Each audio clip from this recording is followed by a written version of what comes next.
एक प्रसिद्ध कथन है कि मनुष्य समझदार तब नहीं कहलाता जब वो बड़ी बड़ी बातें करने लगता है, बल्कि तब कहलाता है जब वो छोटी छोटी बातें समझने लगता है।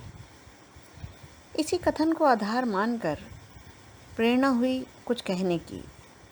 बात करूंगी आपसे श्रृंखलाबद्ध रूप में अपने छोटे छोटे वीडियोस में।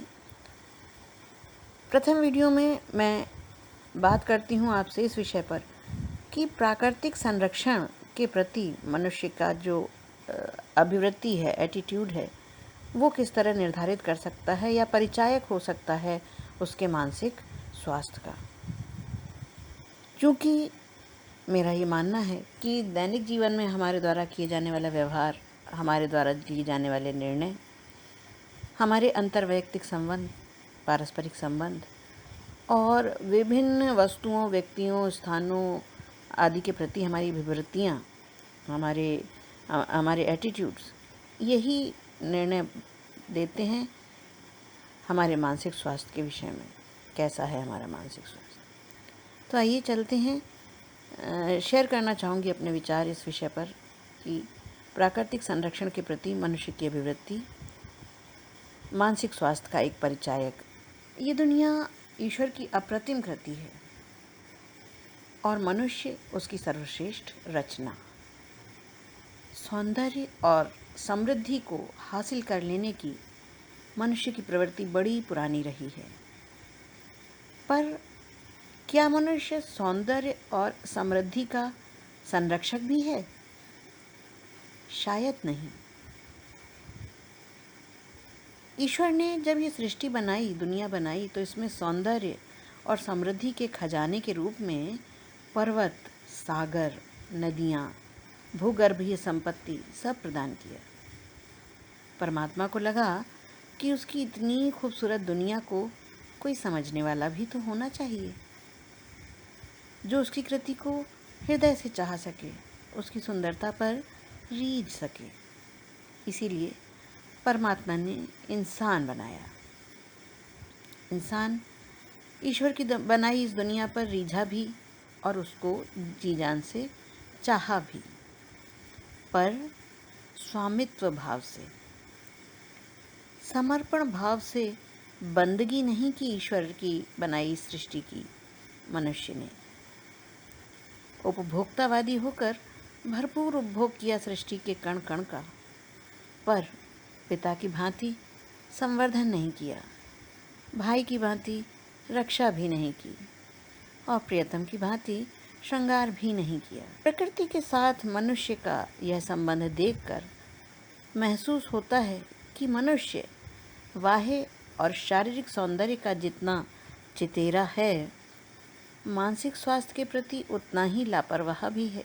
मानसिक स्वास्थ्य के विभिन्न लक्षणों के आधार पर मनुष्य को अगर प्रकृति के संदर्भ में समझना चाहें तो एक ओर हम पाएंगे कि उसका व्यक्तित्व विघटित सा है, तो दूसरी ओर वातावरणीय जागरूकता का उसमें सर्वथा अभाव भी देखने को मिलेगा। सत्य की परख की कमी तो भरपूर महसूस होगी। तभी तो इतना स्वार्थपूर्ण, इतना दूरदर्शिता रहित व्यवहार वो कर पाता है प्रकृति के साथ। प्रकृति के अनमोल खजानों के प्रति उसकी लापरवाही बताती है कि कितना संवेदनहीन है मनुष्य।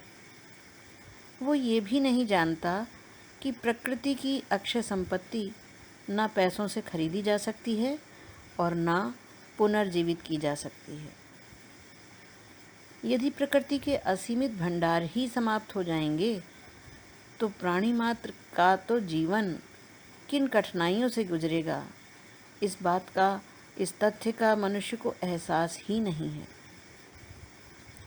तभी तो जल संपदा, वन संपदा, खनिज संपदा सभी का इतना बेरहमी से प्रयोग किया है मनुष्य ने।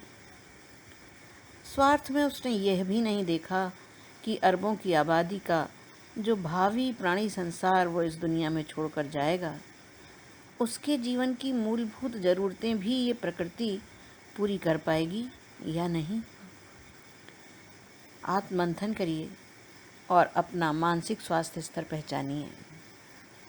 स्वार्थ भावना के तहत प्रदूषित होती नदियाँ, सूने होते हुए वन, खोखले होते हुए भूगर्भ, दैनिक कार्यों को करते समय बर्बाद होते हुए नल से बहते वाले पानी, औद्योगिकरण और शहरीकरण के नाम पर बढ़ता वायु प्रदूषण, ध्वनि प्रदूषण, ये सब एक तरफ आईना है प्रकृति के संबंध में हमारे मानसिक स्वास्थ्य का, तो दूसरी तरफ कोसों दूर से पानी भर को लाने को मजबूर बच्चे और स्त्रियां, दाने दाने को मोहताज हुआ जनसंख्या का एक बड़ा हिस्सा, विलुप्त होती हुई प्राणियों की प्रजातियां, कमज़ोर पड़ती ओजोन की परतें, पिघलते हुए ग्लेशियर, बढ़ते हुए तापमान, ये सब कहानी कह रहे हैं मनुष्य के स्वार्थ की, उसकी संवेदनहीनता की और उसकी मानसिक अस्वस्थता की।